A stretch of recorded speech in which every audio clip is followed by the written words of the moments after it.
did about 20 minutes there, and nobody could hear me because I'd messed up my microphone settings. Oh, listen, this is why we do it. This is why we practice, iron out all these faults. But listen, it's great to be back on now. I think everything's working a lot better now, and we're live on Twitter and LinkedIn and YouTube as well. Hopefully everything is working okay. If you're watching, you can give me a quick mention through the live chat. Make sure that I'm not making a prat of myself again. I don't want to talk for another 20 minutes and have nobody hear what I'm saying.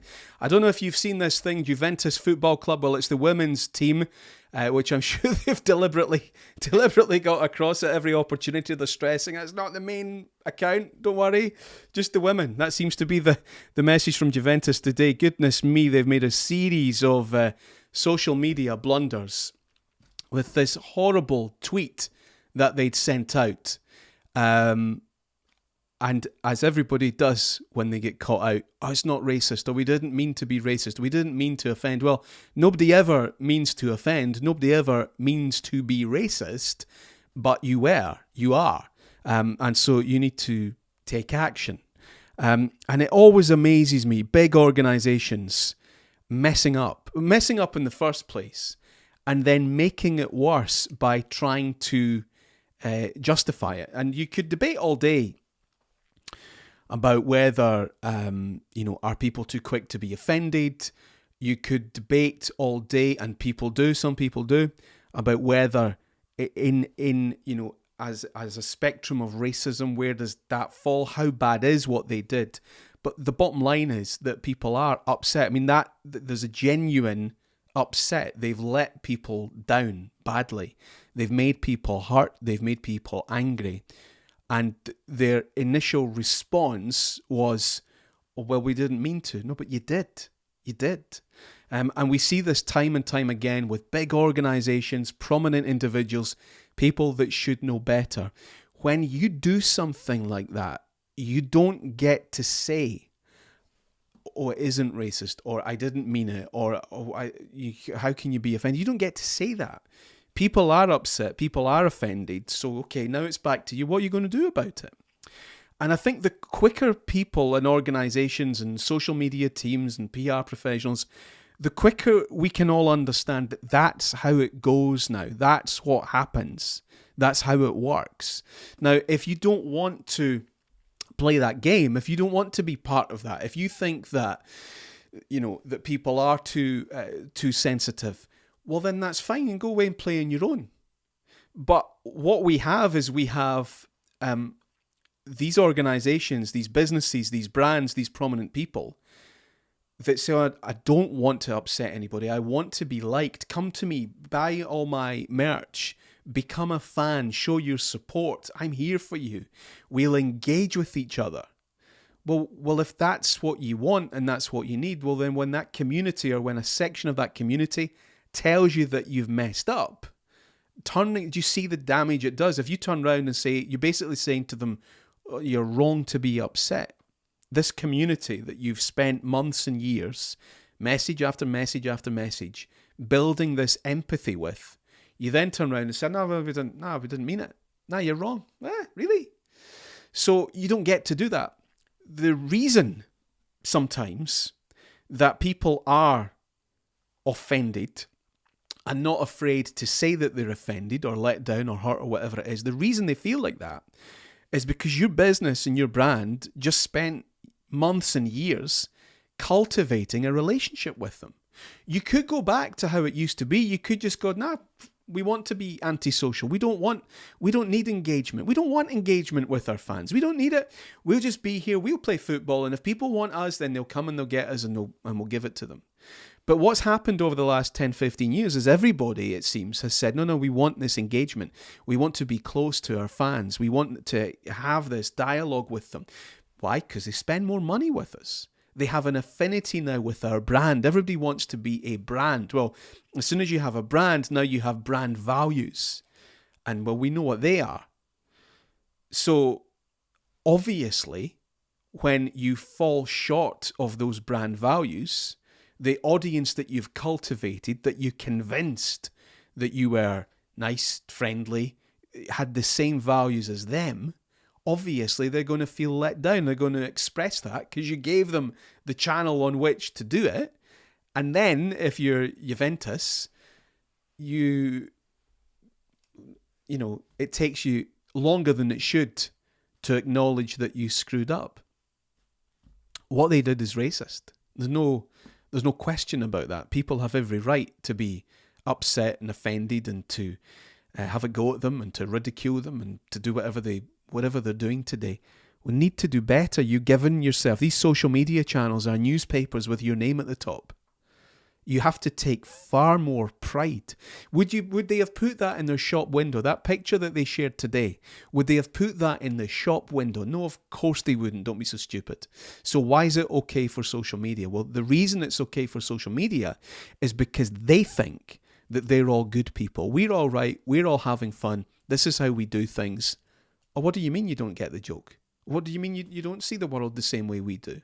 Well, that's engagement. And that's what they all miss. We see this time and time again. We have a whole section in our social media masterclass, which is called Embrace the Space.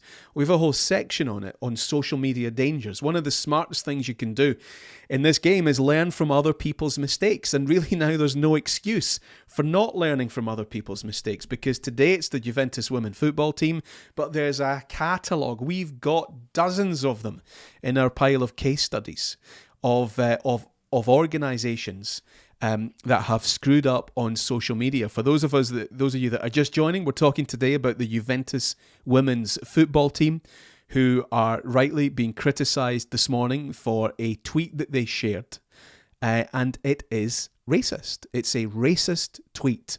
Doesn't matter what their intention was. Ignorance is no defence, and it's a very much cut and dried issue. It's like breaking the speed limit. Were you doing 35 in a 30 zone? Yes, well then you broke the speed limit.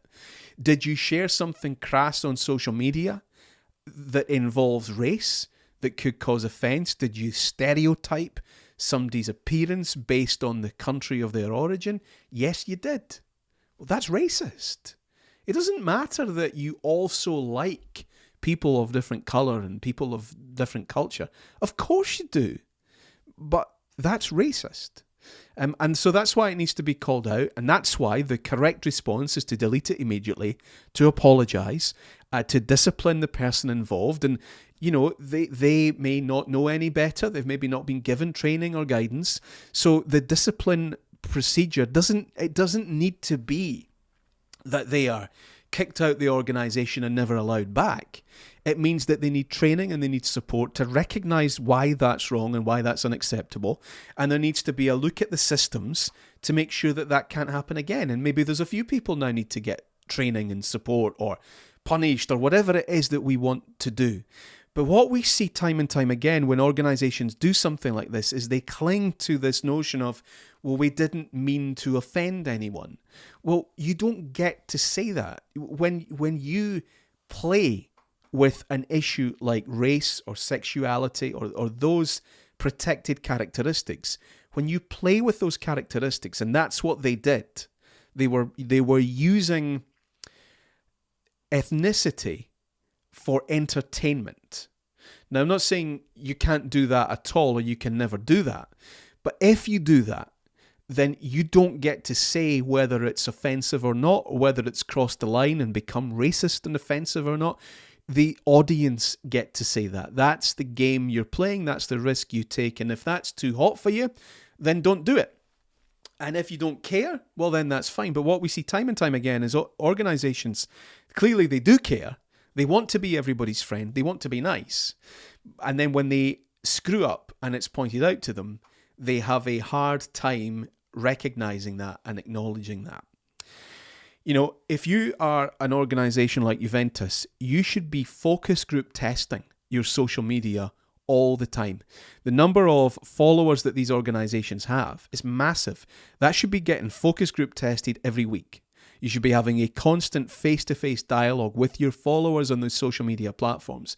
And they'll tell you how important inclusion and diversity is to them. They'll tell you where they think it crosses the line and becomes offensive. Juventus Football Club, an organisation of that size, they should know that that would cause offence. They should know that their audience, and never mind their audience, the general public, consider that offensive and racist, because they should be looking at cases all around the world. They should have that on their desktop, pinging up. They need the Embrace the Space social media masterclass. Maybe you do too. We love it when you learn from other people's mistakes. That's what we try and give you. And our next session is the 27th of August. Gary Ennis and I are going to be there. It's delivered via webinar. There'll be lots of other businesses and organizations. Some of them will be profit-making businesses in the truest sense of the word. Some of them will be charities. Some will be other third sector organizations. We've had colleges and universities. We've had housing associations. We've had sections of the NHS, all sorts of organisations coming together, doing social media better. Not just social media, but all things digital, podcasts, blogging, video channels as well. How can you build closer relationships with your audience, understanding their values, learning more about your business itself, seeing your business through the lens of someone looking at it for the first time. So we really hope that you'll come and join us on Friday, August the 27th. You can get all the information at embracethespace.co.uk. People always tell us how inspiring it is,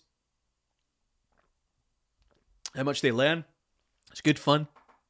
Gary has lots of bad jokes. It's a really good atmosphere. It's a very positive, empowering atmosphere. So really hope that you'll come along and join us. www.embracethespace.co.uk. If you're not ready to make that commitment, and you want to know more about what's included in the session and get a flavour of it, then the book will help with that, the Embrace the Space book, embracethespacebook.com. It's only about £15, $15.99 I think it is today from Amazon. You ordered it today, it'll be with you tomorrow. There's an ebook, which is even cheaper. I think the ebook's only around $8.99. So that's got all the key elements of the Embrace the Space social media masterclass. We talk about the social media algorithms. How can you get more people seeing your content? We talk about all the risks and dangers. How can you learn from the mistakes of others so that you don't come a cropper and upset people like Juventus Football Club have today? And I have to say as well, I think sometimes these social media faux pas or social media fails, they are, sometimes, is it really news? Does it merit the discussion that it does today? Is it right that Juventus shares something offensive and then everybody else shares it and says, "This, look how offensive this is"? So the offensive message or the offensive image goes to a much wider audience than it should have originally. Is that right? I'm not really okay with that. I don't like these issues being used as entertainment. But the fact of the matter is they're all out there and we can learn from them. And that's what you need to do. So we'll talk about all of that. We'll bring you up to date with the social media channels. So you've got things like TikTok. Is there a business case for using TikTok? What if you are, I don't know, the National Trust or the Met Office or an insurance company, or you do IT support, or you're very much business to business? Yeah, we can use TikTok if we're a celebrity or a clothing brand, or, we sell cupcakes. We're a serious business. Can we be using TikTok? Well, I think that perhaps you can, and I'm going to show you some examples of organizations just like yours that are already doing it. So you'll get that. We'll look at Instagram. My goodness, the new features that they keep adding to Instagram. It's phenomenal. You got Reels, you got 60-second videos coming on now. All sorts of different things. And I think you need brought up to date. Many organizations enjoy our training because we bring them up to date with all the things that are possible. And then we say, look, just because you can, it doesn't mean that you should. Let's use it effectively. Let's work smart. All these things we could do on digital, but what's right for you and for your organization and your audience? And that's really what we drill into. And we get lots of sharing and interaction from you and the other people on the course. Really hope you'll join us. 27th of August, embracethespace.co.uk. That's where you can get your tickets. It's a webinar. There might be a dozen or so, or maybe 20 odd other businesses on the session. And you know what? You'll learn a lot from them as well. This is not just Gary and I, sharing everything, preaching at you from the front. It's properly interactive. You'll get inspired and you'll learn meet new contacts, some networking, get some great stories from other businesses from a variety of sectors. Some will be doing things better than you, some not so much, and they'll learn from you. But it's a great community. Embracethespace.co.uk. We've been running these sessions now for 12 years, and every time we run it, it gets refreshed and updated. So we really hope that you'll join us. If you've got questions about social media or digital, ask me now if you want. If you're on the live chat, just pop your message through and I'll see it straight away. If not, bring it with you on the 27th of August, embracethespace.co.uk.